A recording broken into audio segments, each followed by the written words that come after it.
জানবেন। নমস্কার। গল্প পড়ব সমরেশ বসুর গল্প দুলে বাড়ির ভাত। দুলে বাড়ির ভাত, সমরেশ বসু। সমস্ত বাড়ির মধ্যে একটা থমথমে ভাব। বাড়ির কর্তা এবং গিন্নি পরস্পর প্রায় মুখোমুখি হয়ে বসে আছেন। বড় মেয়ে প্রায় বছর 30 বয়স হবে, বাপের বাড়িতেই 12 মাস থাকে। বিধবা নয়, বিয়ে হয়েছিল 14-15 বছর বয়সে। স্বামী তাকে নিয়ে ঘর করেনি। তার নাম নির্মলা, সবাই নিমি বলে ডাকে। নিমি সেই ঘরেই দরজার কাছে বসে আছে, গালে হাত দিয়ে এমনভাবে বাইরের দিকে তাকিয়ে রয়েছে যেন এইমাত্র কোনো ভয়ঙ্কর দুর্ঘটনার খবর শুনে ভয়ে, বিস্ময়ে, ব্যথায় একেবারে পাথরের মতো হয়ে গিয়েছে। সেই ঘরেরই দরজার কাছ থেকে দেখা যায় খোলা উঠোনের ওপারে ঘরের সামনে যে খড়ের চালে ঢাকা জায়গাটা রয়েছে সেটাই রান্নাঘর। সেখানে কাঠের উনুনে আগুন জ্বলছে। আগুনের থেকে ধোঁয়াই বেশি। এ সময়ে শুকনো কাঠকুটোর বড় অভাব।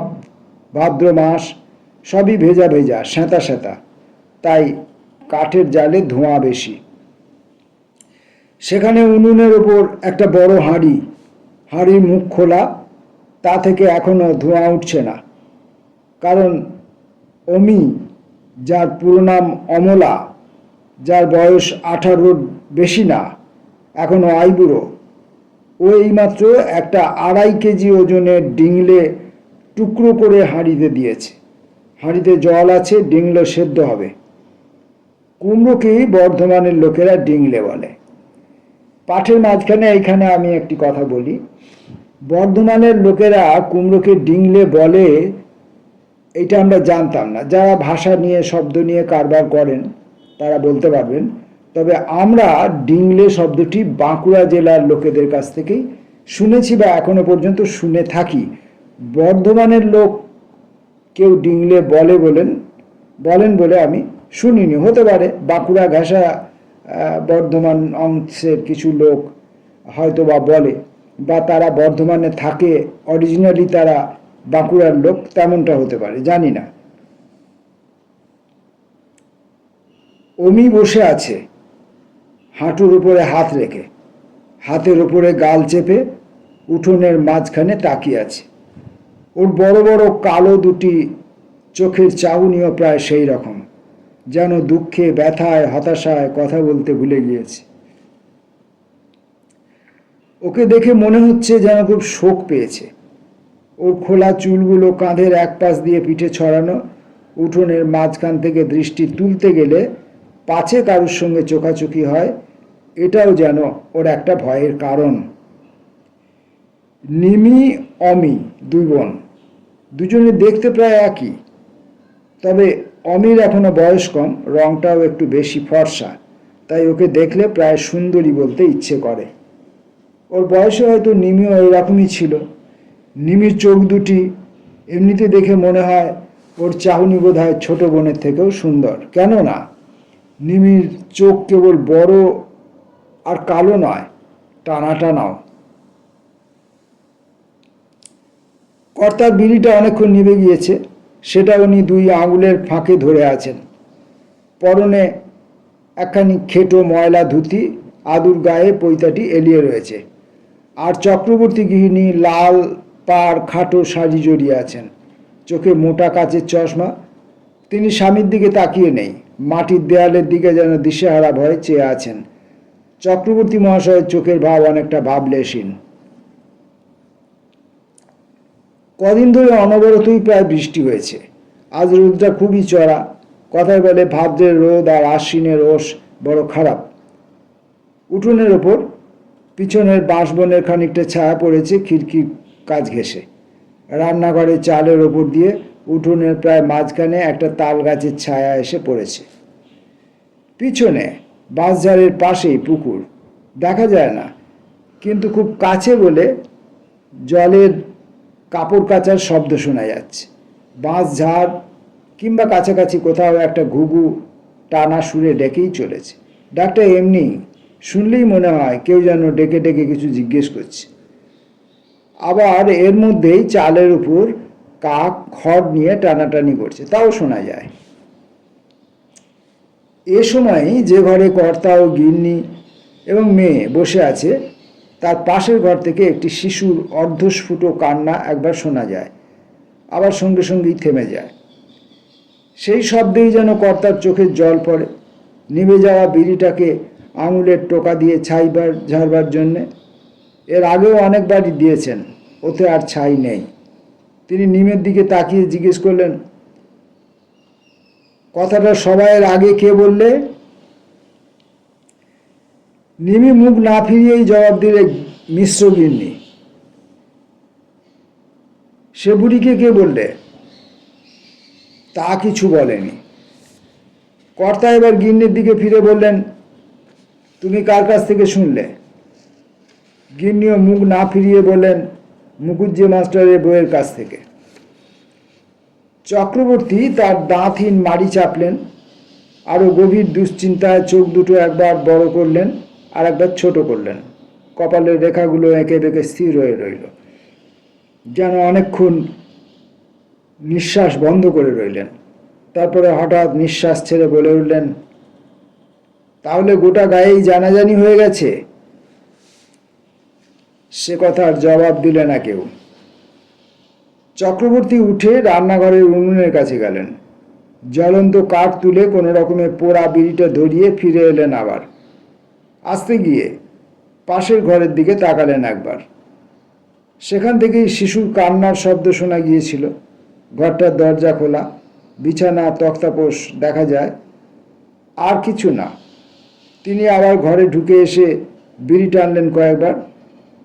তারপর জিজ্ঞেস করলেন, অমি শুনেছে কার কাছ থেকে? নিমি জবাব দিল, ও বাড়ির রেনুর কাছ থেকে। রেনু চক্রবর্তী মশাইয়ের ছোট ভাইয়ের মেয়ে, পাশাপাশি বাড়ি। চক্রবর্তী বললেন, ঘরের শত্রুর বিভীষণ। ওরা তো আরো বেশি করে বলবে, গোটা গাঁয়ে রটাবে। গিন্নি বললেন, বাকি রেখেছে নাকি? চক্রবর্তী দেখলেন বিড়ির ঘুনসে শুদ্ধ পুড়ে গিয়েছে, নিভেও গিয়েছে। সেটাকে দুই আঙুলে টিপতে টিপতে তিনি আবার বললেন, না মানে আমি একটা কথা ভেবে পাচ্ছি না, কথাটা 10 কান করে হলো কি করে? ঘটনা যখন চুপিসারেই ঘটেছে তখন জানাজানিটা হলো কেমন করে? নিমি বললে, তুমি যেন একতর এমন কথা বলো, কথাটা কে ফাঁস করেছে তা আবার কেউ বলে নাকি? কর্তা বললেন, তাহলে গোবরা হারামজাদা নয়তো ওর মাগিটাই ফাঁস করেছে। গিন্নি মোটা কাচের ভিতর দিয়ে চোখ পাকিয়ে প্রায় ফুঁসে উঠলেন, বাজে কথা বলো না, মিছিমিছি ওদের গালিগালাজ করো কেন? ওদের কি দায় কেঁদে গেছে পাড়ার লোককে ডেকে বলবার? কিন্তু ঘটনাটা তো ওদের বাড়িতেই ঘটেছে নাকি? ঘটলেই বা ওরা নিজেরা লুকিয়ে লুকিয়ে কাজ করবে, আবার নিজেরাই কখনো ফাঁস করে? তা করতে পারে, ভাবলো হয়তো একবার কালী চক্রবর্তীর পিছনে কাটি দেয়া যাক। তোমার মাথা আর মুন্ডু। গিন্নি আবার ফুঁসে উঠলেন, বললেন, গোবরার বউ মন্দোদরীকে আমার ভালোই জানা আছে, ও কখনো অমন কাজ করবে না। নিমি সায় দিয়ে বলল, আমারও তাই বিশ্বাস। ও যা মেয়ে, তাতে ওর মুখ থেকে কেউ কথা বের করতে পারবে না। চক্রবর্তী মুখখানি বিকৃত করে বললেন, হ্যাঁ সেসব আমার জানা আছে। মাগি মদ গিলে যে কাণ্ড করে। গিন্নি আবার মুখ থাবাড়ি দিলেন, বললেন, তা সে নিজের ঘরে করে, ভাতারের সঙ্গে বসে যা খুশি হয় তাই করুক। কারুর ভিটের পাড়ায় গিয়ে অন্যের সঙ্গে রালা তো করেনি। হয়তো সেই মুখেই কথা বেরিয়ে গেছে, কেউ শুনতে পেয়েছে। এবার গিন্নি নিমিকে সাক্ষী মানেন, বলেন, শুনছিস তো তোর বাপের হাড় জ্বালানোর কথা শুনেছিস? এখন ওই ছুরিটার সব দোষ হলো। তবে একবার বলবে না এমন কেলেঙ্কারি হলো কেন? কেন এখন গিয়ে ওই পটেশ্বরীকে জিজ্ঞেস করতে পারো না সে এমন কাজ করলে কি করে? কর্তা বললেন, পটেশ্বরী না রাক্ষসী? অত বড় মন্বন্তর গেল যুদ্ধের সময়, তখনও তো এ বাড়িতে এমন ঘটনা ঘটেনি। নিমি বললেন, আহা, তখন কি তোমার এমন 4 টাকা সের চাল হয়েছিল? তা না হোক, তবু সেবারে কলকাতায় হাজারে হাজারে লোক মরেছিল।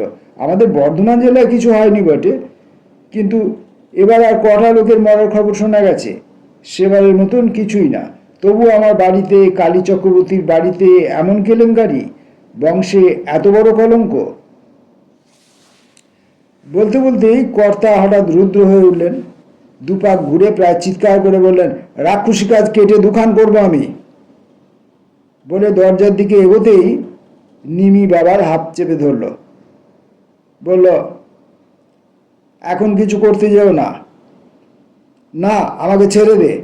একবার হা মুখ আমি চিরে দেখি কত বড় সেটা। নিমি আরো জোরে চেপে ধরে বলল, না, এখন তুমি কিছুই বলবে না। বেন্দা আসুক, তারপরে যা বলার বলো। যার জিনিস সেই তার ব্যবস্থা করবে। চক্রবর্তী থেমে যান। কথাটা ভাববার মতো মনে হলো তার। হ্যাঁ, বৃন্দাবন আসুক, তারপরেই কথাটা তোলা যাবে। ইতিমধ্যে বাড়ির পিছন থেকে ছাগলের ডাক শুনে নিমি চেঁচিয়ে বললে, যাই শোনা, যাচ্ছি। নিমি উঠতে উঠতে আবার বাবাকে বলে, মাথা গরম করো না। সত্যি মিথ্যে বলেও একটা কথা তো আছে। আগে আসল লোকের কাছ থেকে সব কথা শোনা যাক, তারপরে যা করবার করা যাবে। মা কি বলো? গিন্নি বললেন, তা অবশ্য ঠিক, তবে যা রটে তা বটে। একটা কিছু কেলেঙ্কারি নিশ্চয়ই কারুর চোখে পড়েছে বা প্রমাণ পেয়েছে। তা না হলে কি আর সাহস করে বলতে পারে? গিন্নি নিমির দিকে তাকালেন, নিমিও মায়ের দিকে তাকালো। দুজনেই কয়েক মুহূর্ত চোখে চোখে চেয়ে রইল। তারপর নিমি ভুরু কুঁচকে অনেকটা যেন আপন মনেই বললে, কিন্তু আমি বলি, যদি ঘটেই থাকে কিছু, জানাজানি হলো কেমন করে? বলতে বলতে সে বেরিয়ে যায়। বাপের সংসারে তার নিজের আয় বলতে ছাগল, গোটা কয়েক ছাগল আছে। বাচ্চা বিক্রি করে কিছু হয়। শহরের মাংসওয়ালাদের লোকেরা এসে চড়া দাম দিয়েই কিনে নিয়ে যায়। গোবরা দুলে পাঁঠাকে খাসি করতে জানে, করেও দেয়। খাসির দামই বেশি। তাকে বাড়ির বাইরে যেতে দেখে অমিও পিছু পিছু যায়। খিড়কি দিয়ে দুজনেই বাড়ির বাইরে যায়। পুকুর ঘাটে তখন আর কেউ নেই। ঘাটে এক ফোঁটা ছায়া নেই। ভাদ্রের মাংস গলানো রোদ সেখানে। পুকুরের পাড়ে বাঁশঝাড়ে ঘুঘুটা তেমনি ডেকে চলেছে। বাঁশঝাড়ের ওপারে দুটো পুরনো ভাঙা মন্দির, তার পাশ দিয়ে রাস্তা চলে গিয়েছে গ্রামের বাইরে। চারদিকে ভাদ্রের রোদ ঠাঠা করছে। পুকুরের এক পাশে, গ্রামের অন্যদিকে যাবার রাস্তা। দুটো অশ্বত্থ গাছ রাস্তার ধারে, সেই ছায়াতেই নিমির ছাগল বাঁধা রয়েছে। কিন্তু একটা ছাগলের গায়ে এখন আর ছায়া নেই, সে একেবারে রোদে, তাই ডাকাডাকি করছিল। ঘোর দুপুরেও রাস্তাটা ফাঁকা। নিমি গাছতলায় গিয়ে ছাগলটাকে সরিয়ে নিয়ে এসে বাঁধে কাছে পিঠে, যেখানে ঘাস আছে সেরকম জায়গাতেই বাঁধে। তারপরে অমি এসে ভয়ে ভয়ে গলায় জিজ্ঞেস করে, বাবা কি বলছিল দিদি, মারবে? নিমি বললে, তা ওরকম খেপে গেলে গায়ে হাত তোলা আর আশ্চর্যের কি? কিন্তু দেখ দিদি, আমি বুঝতে পারি না, সত্যি বলছি, বৌদির খুব খারাপ কাজ হয়েছে কি এটা? নিমি অবাক হয়ে তাকিয়ে বলে, বলিস কি অমি, ছি ছি ছি, এই জন্যে তোকে আমি বেরোতে বারণ করি। তুই কোন দিন কি একটা কাণ্ড বাঁধিয়ে বসে থাকবি। কেন? আমি আবার কি কাণ্ড করব? করবি একটা কেলেঙ্কারি কিছু। তোর যখন এটা খারাপ বলে মনে হচ্ছে না, তুই কোন দিন হয়তো মুসলমান বিয়ে করে বসবি। তোর মুখে আগুন, তুই একটা পোড়ামুখো দিদি। নিমি হেসে ফেলে, বলে, অমি শোন, হ্যাঁ রে, ডিংলে সেদ্ধ যে চাপালি, মাখবি কি দিয়ে? তেল আছে একটুও? 2 পলা মতো আছে। আর চাল 1.5 কৌটো। 6 জনের জন্যে? তাই তো কথা হলো, ডিংলে খাওয়া হবে ভাতের টাকনা দিয়ে। বলতে বলতে অমির শুকনো ঠোঁট দুটো কিরকম কেঁপে যায়, ডাগর চোখ দুটো টলটলিয়ে ওঠে। নিমির মুখখানিও অন্ধকার হয়ে ওঠে, চোখ ছলছলিয়ে যায়। বোনের পিঠে একটা হাত রেখে বলে, কাঁদিস না, এবছরটাই তো বেশি কষ্ট। অমি বললে, বাবা তো 1 বিঘে জমি এ সময় বিক্রি করে দিতে পারে, 1,500-2,000 টাকা তো পাওয়া যায়। ও কি বলছিস অমি, মাত্র তো 7 বিঘে জমি আমাদের, তাতেই কয়েক মাস চালটা হয়, তার উপরে তোর বিয়ে আছে, তখন বিঘে 2 বিক্রি করতেই হবে। ছাই, অমন বিয়ের আমার দরকার নাই। বলতে বলতে বাড়ি ফিরে যায়। নিমি সেদিকে চেয়ে মনে মনে বলে, ছাই নয় রে অমি, ঘরে 2টো খাবার আছে এমন লোকের সঙ্গে যদি বিয়েটা হয় তাহলে সেটা বিয়ের থেকে বড় হবে। একথা নিমি মনে মনে বলে, তবু অশ্বত্থের তলায় একলা দাঁড়িয়ে তার চোখের দৃষ্টি ঝাপসা হয়ে আসে টলটলানো জলে, ভাদ্রের রোদে পোড়া চরাচর কাঁপতে থাকে। কিন্তু এসব কোনো ঘটনা নয়।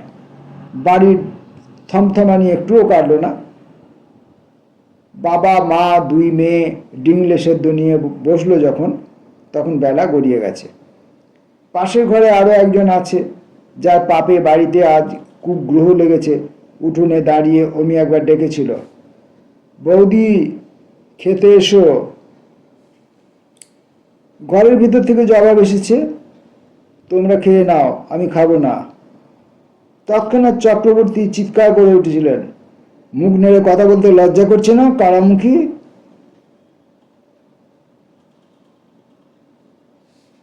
নিমি তখন আবার বলেছে, থাক বাবা, এখন কিছু বেলো না, বেন্দা আসুক তারপরে। তখন আরেকবার শিশুর কান্না শোনা গিয়েছিল, এক মুহূর্তের জন্যে, সঙ্গে সঙ্গেই আবার চুপ হয়ে গিয়েছিল। সকলেই ডিংলে সেদ্ধ খেয়েছিল ভাতের বদলে। তাতে ক্ষুধা হয়তো মিটেছে, কিন্তু বুকের মধ্যে একটা যন্ত্রণা কুড়ে কুড়ে খেয়েছে। একটা প্রকাণ্ড ক্ষোভ এবং দুঃখ সকলের বুকের মধ্যে রুষে রুষে উঠেছে। সবাই 1 মুঠো করে ভাত খেয়েছে, ঠিক 1 মুঠো বলতে যা বোঝায়। তার পরিণামে সকলেরই বিতৃষ্ণা ঘৃণা একজনের উপরেই গিয়ে পড়েছিল, একমাত্র অমি ছাড়া। হয়তো অমির এখনো যৌবন আছে, যে যৌবনকে পবিত্র বলা হয়েছে। বিশ্ব সংসারে যৌবনের মতো শুদ্ধ কি আছে? যৌবন যেমন ঘৃণার আগুনে সব কিছুকে জ্বালিয়ে পুড়িয়ে দিতে পারে, তেমনি সর্বংসহা পৃথিবীর মতো সব কিছু ক্ষমাও করতে পারে। যে মানুষটিকে ঘিরে, যে মানুষটির আচরণকে কেন্দ্র করে গোটা বাড়ি থমথম করছে, ফুসছে, ফুলছে, তার উপরে সে কিছুতেই রাগ করতে পারছে না। প্রায় বিকাল ঘেঁষে বৃন্দাবন বাড়ি ফিরল। বলা চলে একটা কঙ্কাল জামা কাপড় পরে বাড়ি ফিরল। সে জামা কাপড়ের দশাও সেই রকম, নানা জায়গায় তালি ময়লা। এসেই ডাক দিল, মা। কোনো সাড়া পেল না সে, অথচ দেখলো প্রত্যেকটি ঘরেরই দরজা খোলা। হাতে তার একটি ছোট ঝোলা, বড় নয়, খুব ছোট একটা ঝোলা, কিন্তু সেটিকে সে বুকে ধরে আছে। কোনো ঘর থেকেই কেউ এলো না দেখে সে আবার ডাকলো, দিদি, দিদি কোথায় গেলি রে? তখনও কোনো সাড়া পাওয়া গেল না। বৃন্দাবন রান্নাঘরের দাওয়ার দিকে তাকিয়ে দেখলো অমি সেখানে পা ঝুলিয়ে বসে আছে। জিজ্ঞেস করলো, কি রে অমি, কেউ বাড়ি নেই? ছাত্রের বাড়ি থেকে আজ 2 কিলো চাল নিয়ে এলাম মাইরি, আর বাড়িতে কারুর কোনো পাত্তা নেই। অমি একবার ঝোলাটার দিকে তাকালো, তারপর বাবার ঘরের দিকে। দেখে বৃন্দাবনের সন্দেহ হলো, কোথায় কি একটা গোলমাল ঘটেছে। সে উঠোনের আর এক পাশে গিয়ে উঁকি মেরে দেখলো বাবার ঘরে কে আছে। দেখলো সেখানে বাবা, মা, দিদি সবাই রয়েছে। সে সেই ঘরের দিকে গেল, দাওয়ার উপরে উঠে দরজার সামনে দাঁড়িয়ে বলল, কি গো, তোমরা সব এমনি করে বসে আছো কেন? কোনো বিপদ আপদ হয়েছে নাকি? কেউ কোনো জবাব দিল না। কেবল কালীনাথ চক্রবর্তী বললেন, তুমি গায়ক মানুষ, যাত্রার দলের অ্যাক্টর, তা ছাত্রদের সব শেখানো হলো? বৃন্দাবনের ভুরু কুঁচকে উঠল, বলল, দেখো বাবা, বাজে কথাটি করো না। তোমার তো সে মুরদও নেই। তোমার পাপ কি রেখে গেছিল তার উপর আজও চালিয়ে যাচ্ছ। আমাকে তো কিছু ছেলে মানে, পেটের শলা ইঁদুরের ডর মারছে। তবু যা হোক, তাদের থেকে কিছু একটা শিখিয়ে পড়িয়ে চাল জোগাড় করে এনেছি। এখন মেলা ক্যাঁচ ক্যাঁচ না করে বলো, বলো দেখিনি কি ঘটেছে। তবুও কেউ কিছু বলতে চায় না। মা কাঁদতে লাগলো। নিমিরও প্রায় সেই দশা। বৃন্দাবন তখন একটু উদ্বিগ্ন, চিন্তিত হয়ে উঠল। সে প্রায় ভয় পাওয়া গলায় জিজ্ঞেস করলো, বাবা, বলছো না কেন? কি ঘটেছে? আর এমন দৌড়ে মেরো না। শিবানী আর ওর ছেলেটা ভালো আছে তো? তপন চক্রবর্তী বললেন, তোমার শিবানীকে ডেকেই তা জিজ্ঞেস করো না। বৃন্দাবন আরো ভাবিত হয়ে পড়ল। সে জিজ্ঞেস করলো, কি হয়েছে? কিছুক্ষণ অপেক্ষা করে চক্রবর্তী শেষ পর্যন্ত নিজের মুখে বললেন সমস্ত কথা। জানালেন তার পুত্রবধূ বৃন্দাবনের স্ত্রী গোবরা দুলের বাড়িতে পরশুদিন ভাত খেয়েছে। দুলে বাড়ির ভাত বামুনের বউয়ের পেটে। ছি ছি ছি! তার আগে অমন ব্যাটার বউ কেন শ্বশুর শাশুড়ি ননদ স্বামী পুত্রের মুখে বিষ তুলে দিয়ে যায়নি? গায়ে তো আর টেকা যাবে না। বৃন্দাবন অনেকক্ষণ চুপ করে থেকে ডাক দিল, অমি, তোর বৌদিকে একবার ডেকে দে তো। নিমি বলে উঠল, কেন বাবু, ঝামেলা বাড়ানো? ঘরে গিয়েই কথা বলো না। তার আগেই অমি গিয়ে ডাকলো। বৃন্দাবনের স্ত্রী শিবানী এসে দাঁড়ালো। মাথায় খানিকটা ঘোমটা, মুখখানি পরিষ্কার দেখা যায়। সকালবেলা পুকুরে চান করে সিঁদুরের টিপ পড়েছিল, সেটা এখন অনেকখানি গলে গিয়েছে, তবু টের পাওয়া যায়। একটা ঢলঢলে সেমিজের ওপর জ্যালজ্যালে একটা লাল পাট শাড়ি, উপবাসে শুকনো মুখ, বড় চোখ দুটি আরো বড় দেখাচ্ছে। শরীরের ভাঙনের মুখে তবু মনে হয় একটা মিষ্টি মুখ। ডাগর বউ এসে দাঁড়ালো। বৃন্দাবন জিজ্ঞেস করলো, হ্যাঁ রে বউ, তুই গোবরা দুলের বাড়ি ভাত খেয়েছিস পরশু? বউ একটু চুপ করে থেকে বলল, খেয়েছি। কেন? মন্দদরি খেতে বলল। বড্ড খিদে পেয়েছিল। ছেলেটার গলা শুকনো, বুকে একটু দুধ আসছিল না। সরল সহজ জবাব। তবু বৃন্দাবন বলল, তা বলে তুই দুলে বাড়ির ভাত খাবি? গায়ে টিকবো কেমন করে? শিবানী মাথা নিচু করেছিল। তেমনিভাবেই বলল, মন্দদরি বললে কি না? তোমার লজ্জা কি বৌদি? তোমার শাশুড়ি, বড় ননদ সবাই আমার ঘরে লুকিয়ে ভাত খেয়ে যায়। তুমি না ছেলেটার জন্য দুটো খাবে? মিনসে জোগাড় করতে পারে তাই বলছি, নইলে। শিবানী কথা শেষ করতে পারে না। চোখে জল এসে পড়ে, কথা বন্ধ হয়ে যায়। নিমি একবার চিৎকার দিয়ে ওঠে, মা! কিন্তু মায়ের কাছ থেকে কোনো জবাব আসে না। তিনি মাটিতেই পাশ ফিরে শুয়েছিলেন। তার শরীরটা থরথর করে কাঁপছিল, ফুলছিল। নিমিও হঠাৎ সরে গিয়ে মায়ের পাশে শুয়ে পড়ে। ওরও শরীরটা ফুলতে থাকে, কাঁপতে থাকে। চক্রবর্তী অবাক চোখে স্ত্রী আর কন্যার দিকে তাকিয়ে থাকেন। রান্নাঘরের দাওয়ায় অমি চুপ করে বসে থাকে, মাথা নিচু করে, ওর চোখেও জল। শিবানী সেই যে মাথা নিচু করেছে, আর তোলেনি। বৃন্দাবন বউয়ের কাঁধে হাত রেখে বলল, চল ঘরে যাই। চাল এনেছি, রান্না কর আজকে রাতটার মতো, আবার দেখা যাবে। বউ তবু দাঁড়িয়ে থাকে। তখন বউয়ের শরীরটাও ফুলে ফুলে উঠছে। বৃন্দাবন বলল, অমন করিস না। মায়ের ভাগী আমার বাবা, তোর ভাগী আমি। দুলেদের আমি চিনি, ওদের ভাত আমাদের থেকে খারাপ নয়। ওদের ওই একটাই দোষ, ওরা দুলে। চল। বউকে হাত ধরে ঘরের দিকে নিয়ে যায়।